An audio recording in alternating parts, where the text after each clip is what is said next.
Hello everyone and welcome to Castle in the Darkness. I am Nordigraph. And I'm so excited for this. I played this game in my stream, right? This is gonna be mostly a walkthrough. This is not blind at all. I played this game in my stream. I greatly enjoyed it. As you can see, I actually beat everything. I actually got every single thing in the game.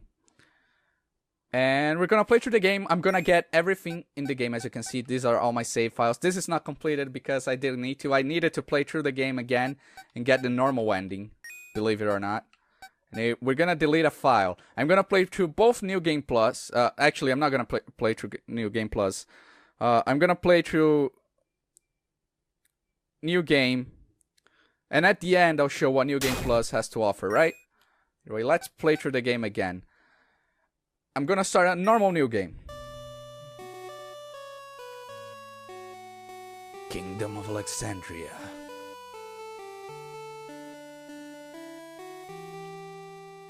One dark and gloomy night, King Elmer II grew ill. Worried about her father, Princess Isabel had the royal guard ready to protect the castle. The guards, not expecting anything more than a common illness, took their positions. When suddenly, armies of monsters attacked the castle. The royal guard tried to fight, but they were all defeated by the monsters. All but one.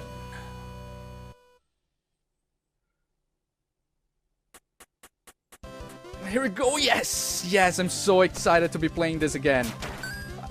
I had a lot of pain while playing through this game. Not gonna lie. I had some parts where I hated this game. But at the end, those parts didn't soil my experience. And we're gonna go through all of them. I am going to play through New Game Plus again, part way. I'm not gonna play through New Game Plus all the way through, right?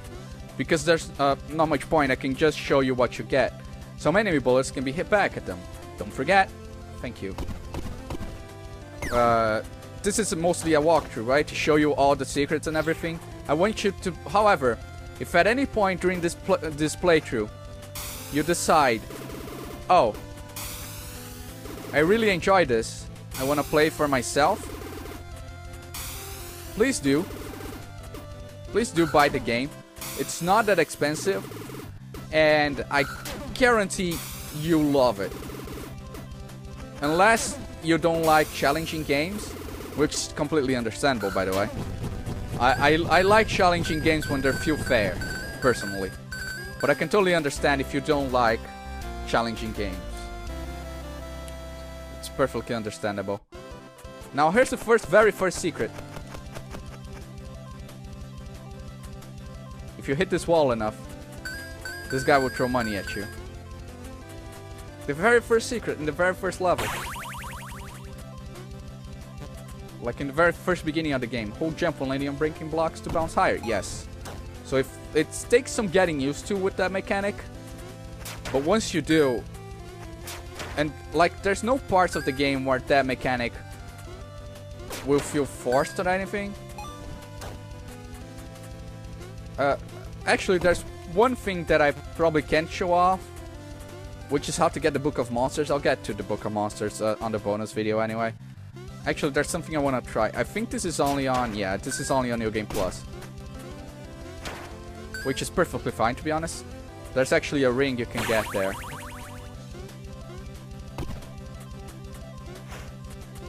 Either way. And the music to this game is goddamn... I love it. I love everything about this game. The retro graphics, the music, everything feels so fresh. And there's so many references. We can't do anything about that yet. I'm probably only gonna get back through the game when I have the double jump. I need double jump to get there anyway. The inn in case we need to rest, which we don't. So we'll just continue forward. There's a lot of backtracking in this. And actually, I'm gonna get the sword, so here's what we're gonna do. I completely forgot about this, which bodes well to this playthrough. We're gonna grind in this frog for a bit. I'm gonna get 100 gold. And because we're gonna buy a sword from that guy that we saw there before we start going back to get the gold. There we go, 100 gold. We're gonna buy a sword from this guy. The wrong sword. Which, if I'm not mistaken, gives 1 damage more than the other sword does.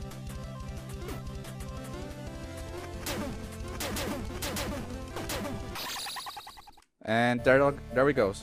Also, you can probably see my number of deaths there. That's how many deaths it took to complete the game. Although I did farm about 100 or so deaths.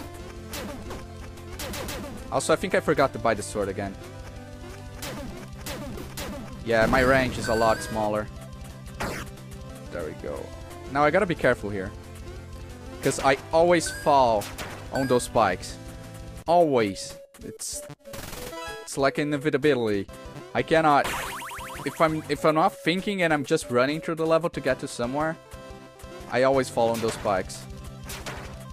I forgot to equip the sword. Doesn't matter. I'm fine. We're gonna go inside here because Vigo the Carpathian. A Ghostbuster reference. This game is chock full of them, and I love every single one. It's pretty good. It's a pretty good game. Oof. But most of all, I'm just gonna gush about the music for a while. Also, this game likes to troll the player a lot. You'll see why in a minute.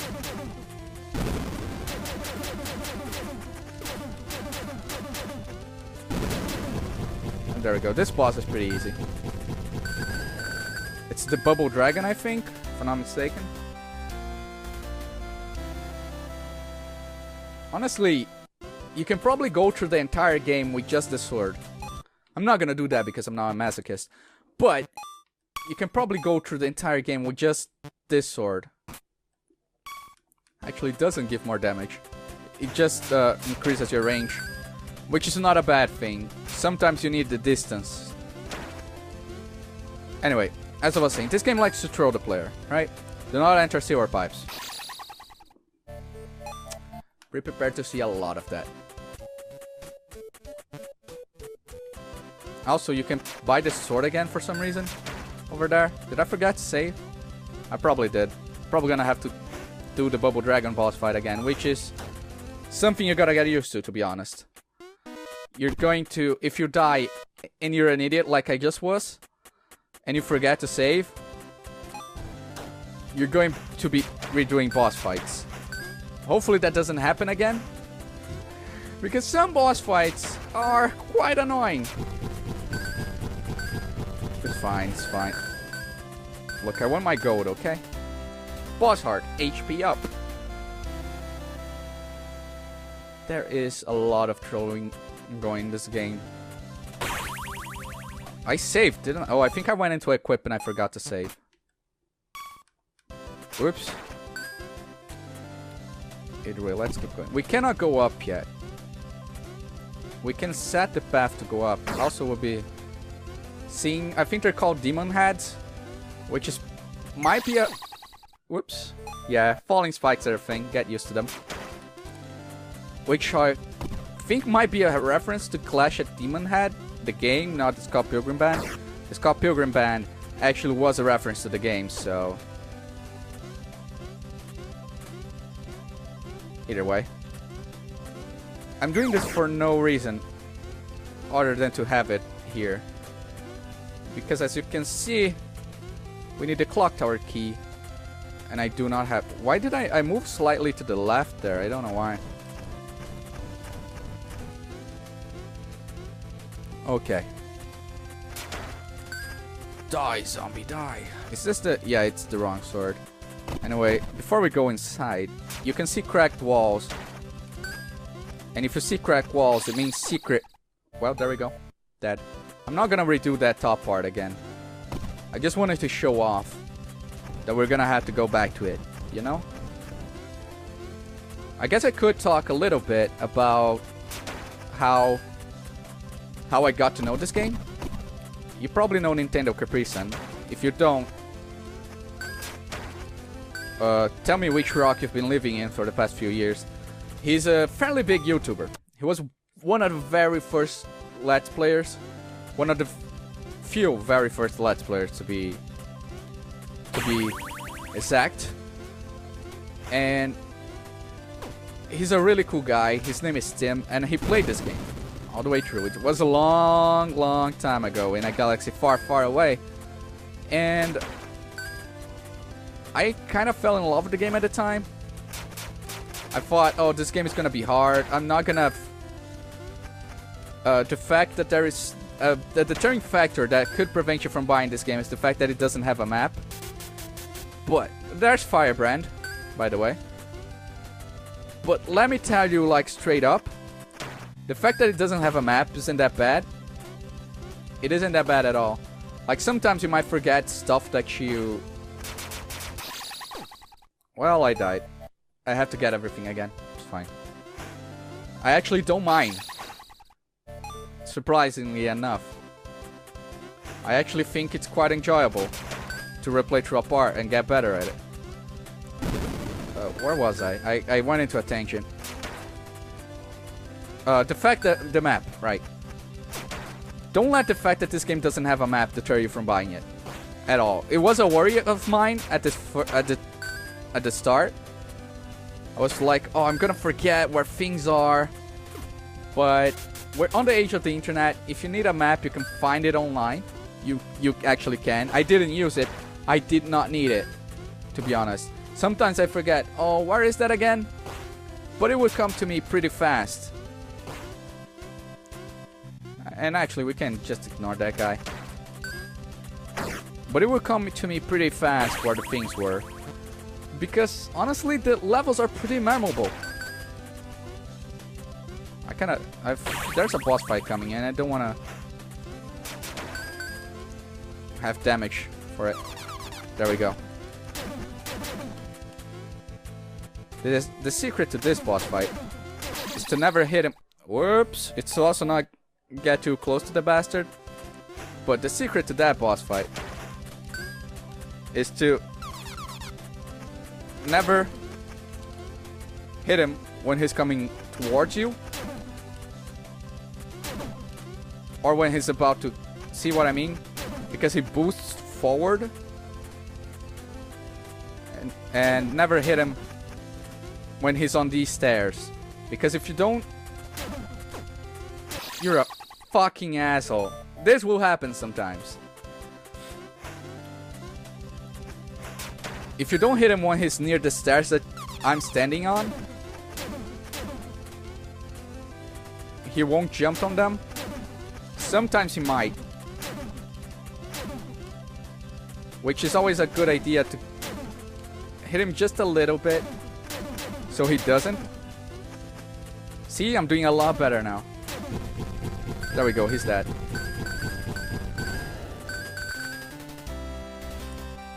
See, it's not a hard boss fight, but do please remember, if you play this, do please remember to go back and save. It can get a little grating to redo boss fights if you die, and that can happen, especially at the end. At the end, the upgrades are very, the checkpoints are a lot more sparse. Hey Lonzo, give me your clock tower key. The upgrades are the checkpoints are a lot more sparse, and you're gonna run into trouble if you die. You might have to redo boss fights that you had a lot of trouble with, and you have no one to blame but yourself. Anyway, next time, we'll keep going. I'll see you guys there on the flip side. Bye-bye.